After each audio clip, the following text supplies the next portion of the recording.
இது எல்லாருக்கும் தேவைப்படுற பேசிக்கான விஷயம் மரம். மரம் தான் காடுகளாக மாறுது, மரம் தான் ட்ரெக்கிங்கை கொடுக்குது, மரம் தான் உங்களுக்கு ரெசார்ட்டாக மாறுது. இத்தனை மரக்கன்றுகளும் நமக்கு தேவைப்படுகின்றது அப்படிங்கிறது நமக்கு ஏதோ ஒரு விஷயத்தில் இன்டிரெக்டாக தெரியுதோ தவிர அதுக்கான உழைப்பை இஃபர்ட்டை நம்ம போடவில்லை. அதை நமக்காக இன்று வனம் இந்தியா செய்து கொண்டிருக்கிறது என்பது பெருமைக்குரிய ஒரு விஷயமாக இருக்கின்றது. இந்த இயற்கை மருத்துவம்ல என்ன பண்ணுறீங்க அப்படின்னா, ஒரு நபருக்கும் உடலின் தன்மை வேறு, ஒரு நபருக்கும் ஒரு விஷயத்தை அவங்க பாடி எடுத்துக்கக்கூடிய அந்த விதம் வேறு. அதை அறிந்து நம் உடம்புக்கு நாம் கொடுக்க வேண்டியது எது, அதை எப்படி கொடுக்கலாம் அப்படிங்கிற அந்த வாழ்க்கை முறையை மக்களுக்கு கற்றுக் கொடுத்து தங்களுக்கே மருத்துவர்களாக மாற்றி பல மருத்துவர்களிடம் செல்ல வேண்டிய கட்டாயத்தை குறைக்கும் ஒரு துறைதான் இயற்கை மருத்துவம். கோவிட் வந்ததுல எங்களுக்கு நமக்கு நடந்த ஒரு நல்ல செயல் என்னன்னா, இயற்கை மருத்துவம் பற்றி பல பேருக்கு வெளியே தெரிய வந்தது. யோகா செய்ய ஆரம்பிச்சாங்க, பல மருத்துவ முறைகள் வீட்டில் செய்ய ஆரம்பிச்சாங்க. சரி, இப்போ இந்த இயற்கை மருத்துவம் மூலம் இன்று நான் உங்களுக்கு சேர்க்க விரும்பும் கருத்து என்னவென்றால், உணவு முறையும் உடல் நலமும். எல்லாருக்கும் தெரியுது நல்லா தான் சாப்பிடணும், நல்லதே சாப்பிடணும், நல்லதை மட்டுமே சாப்பிடணும்னு. ஆனால் நல்லதை மட்டுமே சாப்பிடுபவர்கள் எத்தனை பேர்? உங்கள் மனசாட்சி தொட்டு கை தூக்கி சொல்லுங்கள், நான் நல்லதை மட்டும்தான் சாப்பிட்றேன் அப்படின்னு. பல கோடி மக்கள் இருக்கக்கூடிய உலகத்தில் விரல் விட்டு எண்ணக்கூடிய அளவில் தான் நல்லதை மட்டுமே சாப்பிடுபவர்கள் இருக்கிறார்கள். ஆனால் அவங்க நல்லதை மட்டுமே சாப்பிட்றோன்னு நினைக்கிறதுலையும் சில கெட்டது இருக்கிறது. பூச்சிக்கொல்லி மருந்துகள் ஆகட்டும், நம்ம பேக்கேஜிங்கில் வரக்கூடிய, இல்லை நீங்கள் இயற்கையாக கடையில் போய் வாங்கக்கூடிய உணவுகளில் வரக்கூடிய அடிட்டிவ்ஸ் ஆகட்டும், இப்படி பல விஷயங்கள் தெரிந்தோ தெரியாமலோ நமது உணவுக்குள் கலந்து விடுகின்றன. ஆனாலும் நம்மால் முடிந்தவரை நமது உணவை சரியான வழியில் நம்மால் எடுக்க முடிந்தால் நம் வாழ்க்கையில் எத்தனை மாற்றங்கள் வரும் அப்படிங்கிறத அடுத்த 10 நிமிஷத்தில் என்னால் எவ்வளோ தூரம் சொல்ல முடியுமோ அதை நான் சொல்ல போகிறேன். இந்தியாவில் ஒரு வருஷத்துக்கு 10 மில்லியன் உயிரிழப்புகள் சரியில்லாத உணவு பழக்கத்தால் வருபவை. எவ்வளோங்க? 10 மில்லியன். 5ல் ஒருத்தங்க இறந்து போவதற்கான காரணம் உணவு முறை சரியில்லாதது. இதை சொல்லும்போது சிரிப்பாக இருக்கலாம், இதனாலலாம் போயிடுவாங்களா, அது எப்படிங்க முடியும் அப்படின்னு. ஆனால் இதை ஸ்டாட்டிஸ்டிக்ஸ் சொல்லுது. இதுக்காக என்ன ஒரு சொல்யூஷனை நம்ம கண்டுபிடிச்சிருக்கோம், இல்லை என்ன ஒரு சொல்யூஷன் நம்ம எடுத்திருக்கோம், இல்லை அதுக்கான எஃபர்ட் என்ன பண்ணியிருக்கோன்னு கேட்டால் ஒன்றுமே கிடையாது. கவர்மெண்ட் சைடில் இருந்து நியூட்ரிஷனல் ஸ்கீம் கொண்டு வராங்க, இதை பண்ணும் அதை பண்ணும் எல்லாம் பண்ணுறாங்க. அது கடைக்கோடி மக்கள் வரை சென்றடைகிறதா அப்படின்னா இல்லை. அதுக்கான காரணம் யார் அப்படின்னு கேட்டிங்கன்னா நம்ம தான். இன்று இந்த உலகம் எப்படி இயங்குகிறது என்றால், நான் ஒரு விஷயத்தை பண்ணி இப்படித்தான் வாழ வேண்டும் அப்படின்னு சமுதாயத்துக்கு சொல்கிறேன்னா அதுதான் சரி என்று சமுதாயத்தினர் அனைவரும் நினைத்து அதையே பின்பற்றக்கூடிய ஒரு சமுதாயம் தான். நம்மளே எதை பார்த்துருக்கோம்? பக்கத்து வீட்டுக்காரங்க இப்படி இருக்காங்க, என்னோட சொந்த பந்தங்கள் இப்படி இருக்காங்க, இந்த அளவுக்கு நான் இருந்தால்தான் என்னுடைய மரியாதை இருக்கும், இல்லைங்களா? இதுக்காக மட்டுமே, அதாவது சோஷியல் ஆக்டிவிட்டீஸ் அல்லது சோஷியல் மிங்லிங்காக மட்டுமே ரெஸ்டாரண்ட்ஸுக்கு போபவர்கள் எத்தனை பேர்? வாரம் ஒரு முறையாவது இந்த ஹோட்டலில் போய் சாப்பிட்டேன், இந்த ஹோட்டலில் சாப்பிட்டேன் அப்படின்னு சாப்பிட்றவங்க எத்தனை பேர் இருக்கும்? இப்போது நம்மெல்லாம் சேர்ந்து ஒரு அழகான ஒரு உணவு முறையை வீட்டில் நம்ம இன்க்ளூட் பண்ணிக்கணும் அப்படின்னு நினச்ச ஆரம்பித்தா, அதுக்கான குழுமங்கள் நம்ம கொண்டு வந்தால் எத்தனை பேருடைய உணவு முறை மாற்றங்கள் நடக்கும்? ஒரு ரெஸ்டாரண்ட்டில் சென்னையில் 200 ரூபாய்க்கு பழைய சாத கஞ்சி கொடுத்தாங்க.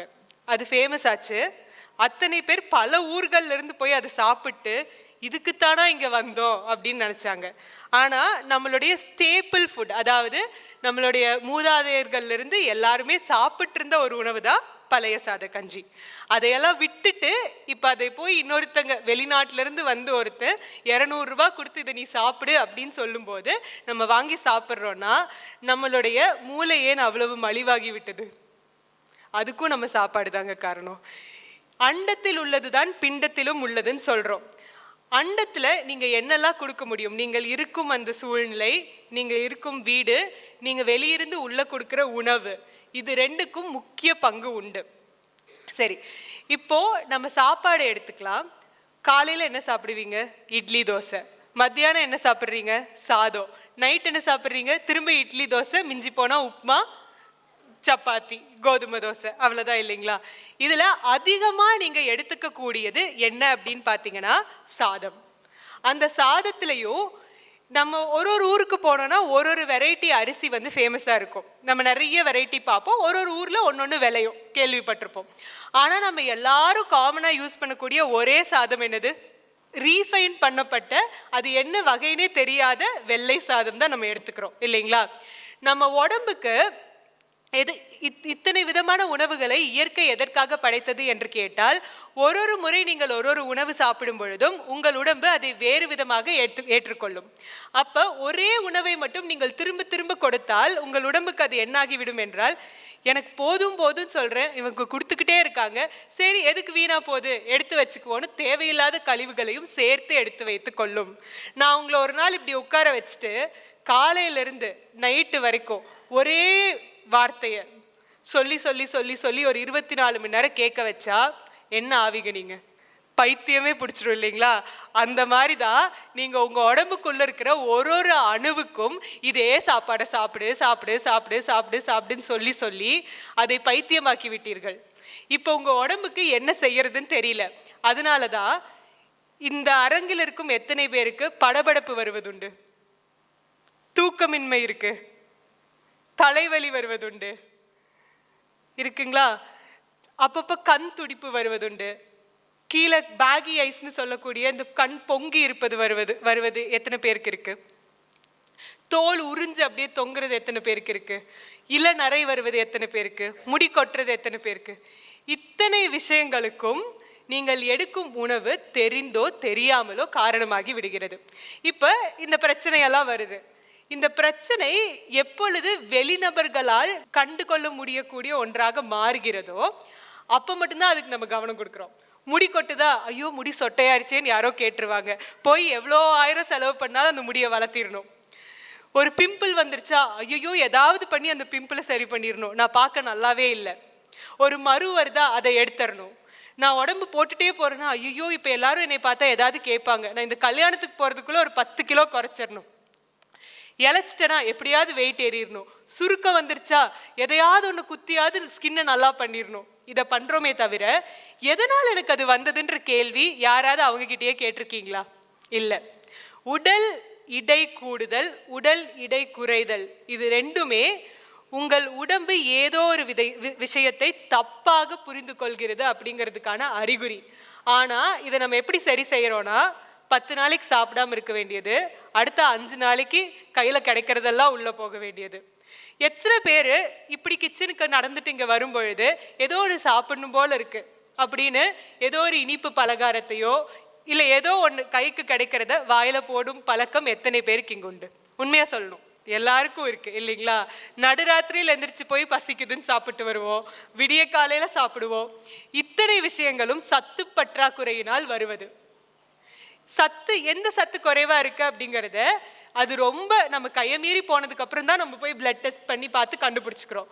ஆனால் அதெல்லாம் நடப்பதற்கு முன்பாகவே உங்கள் வாழ்க்கை முறையை மாற்றினால், உங்கள் 3 வேளை உணவை விதவிதமானதாக மாற்றினால், நீங்கள் ஒரு பிளேட் எடுக்கிறீங்க அப்படின்னா அந்த ஒரு நாளைக்கு நீங்கள் 3 வேளை சாப்பிட்றீங்க இல்லைங்களா?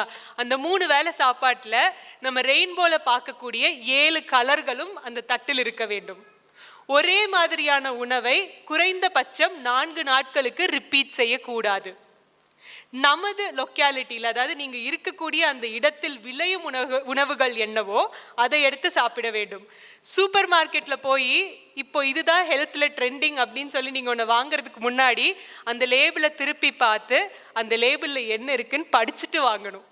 இதை பண்ணிங்கன்னா உங்களுடைய உடல் நலம் 50% தானாகவே நல்லா மாறிடும். அதுக்கப்புறம் இருக்கக்கூடிய மாற்றங்கள், இப்போ இத்தனை வருடங்களா, இப்போ உங்களுக்கு ஒரு 30 வயசு ஆகுதுன்னு வச்சுக்கலாம். இந்த 30 வயசா நீங்கள் என்னென்னலாம் பண்ணீங்களோ அது உங்கள் அணுக்களுக்குள் இருந்துகிட்டே தான் இருக்கும். அதை நீங்கள் மாற்றுறதுக்கு 10 நாளோ 5 நாளோ 1 நாளோ ஒரு மாத்திரையோ ஒரு உணவோ ஹெல்ப் பண்ணாது. தினம் தினம் நீங்கள் வாழ வேண்டிய வாழ்க்கை முறை மாற்றம் தான் 30 வருஷத்தோட அந்த ஹிஸ்ட்ரியை, டேட்டாவை அழிச்சு கொண்டு வரும். நம்ம கம்ப்யூட்டரில் ஸ்டோர் பண்ணி வைக்கிறோம் இல்லைங்களா, அதை நீங்களாக டெலீட் பண்ணும். ஆனால் உங்கள் உடம்புக்கு அதாலேயே அதை அழிச்சிக்கவும் தெரியும், அதாவே அதை ஸ்டோர் பண்ணி வச்சுக்கவும் தெரியும். நீங்கள் ஒரு 5 வயசு குழந்தையா இருந்தப்போ நடந்த ஏதோ ஒரு விஷயம் கரெக்டாக ஞாபகம் இல்லைனாலும் நிழல் மாதிரி உங்கள் ஞாபகத்தில் இருக்கும். அது எங்கிருந்து ஞாபகத்துக்கு வருகிறது? திரு சசிகுமார் அவர்கள் பேசும்போது சொன்னார்கள், சப்கான்ஷியஸ் மைண்ட் கான்ஷியஸாக இருக்க வேண்டும் என்று.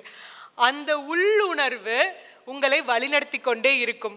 அந்த உள்ளுணர்வை சப்போர்ட் செய்வதற்கு நீங்கள் கொடுக்க வேண்டிய விஷயங்கள் சரியான வாழ்க்கை முறை, சரியான உணவு முறை மட்டுமே. ஒரு உறுதி இங்கு எடுப்போமா? நான் இன்னையிலிருந்து உங்கள் வீட்டில் நீங்கள் சாப்பிடுங்கள். 3 வேளை சாப்பாடு வீட்டில் சாப்பிடுங்கள். தவிர்க்க முடியாத வேளையில் மட்டும் உணவுகளை ஹோட்டலிலிருந்து எடுத்துக்கொள்ளுங்கள். அதுவும் உங்களால் வெளியே போகும் பொழுது ஒரு கேரட் அந்த இடத்துல இருக்கா, அதை பச்சையாக சாப்பிட முடியுதா, சாப்பிடுங்க. இதெல்லாம் எந்த அளவுக்கு ப்ராக்டிக்கல் அப்படின்னு கேட்டிங்கன்னா, செய்ய ஆரம்பித்து விட்டால் எல்லாமே ப்ராக்டிக்கல் தான். செய்யும் வரை அது எல்லாமே கனவு தான். உங்கள் வீட்டின் உணவு பழக்கத்தை மட்டும் நீங்கள் மாற்றுங்கள். அப்படி மாற்றினீங்கன்னா, இங்கே 100 பேர் இருந்தீங்கன்னா 100 பேரோட வீட்டில் நல்ல உணவு முறை, நல்ல உடல் நலம் வரும். அந்த 100 பேரோட வீட்டில் வந்துச்சுன்னா அது நாளை ஒரு 1000 பேருக்கா மாறும், 10,000 பேருக்கா மாறும், கோடிக்கணக்கான பேரின் வீடுகளில் அது மாறிவிடும். அதனால் அந்த பழக்கத்தை இன்று நாம் எடுத்துக்கொள்வோம் என்று நாம் அனைவரும் உறுதியேற்போமாக. இந்த ஃபவுண்டேஷனில் எனக்கு பேச வாய்ப்பளித்தமைக்கு நன்றிகள் பழக்கூறி விடைபெறுகிறேன். நன்றி, வணக்கம்.